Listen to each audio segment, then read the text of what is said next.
धोखे से उमर ने सब कुछ खो दिया। बीवी बेटी की मौत भी इसी धोखे से हुई।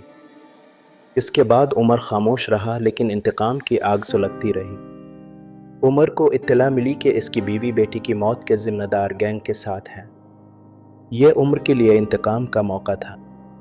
इसने अपनी महारतें निखारना शुरू कर दीं। इसने साजिश में शामिल लोगों को ढूंढा। पहला निशाना राजा था। उमर क्लब में दाखिल हुआ। राजा के आते ही हमला कर दिया। उमर ने राजा के गार्ड्स को गिराया और राजा को पकड़ा। राजा ने साथियों और हथियारों की जगह बताई। अब गैंग के ठिकाने पर जाना था। उमर ने फहीम से राब्ता किया, जिसने ठिकाने की मालूमात दी। उमर रात में ठिकाने की तरफ बढ़ा। खामोशी से गार्ड्स को हटाया। अंदर जाकर गार्ड्स से सामना हुआ। अपनी सलाहियतें दिखाईं।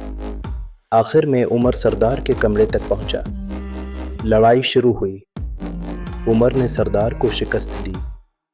उमर ने इंतकाम लिया और सौदा नाकाम बनाया। वो वापस चला गया।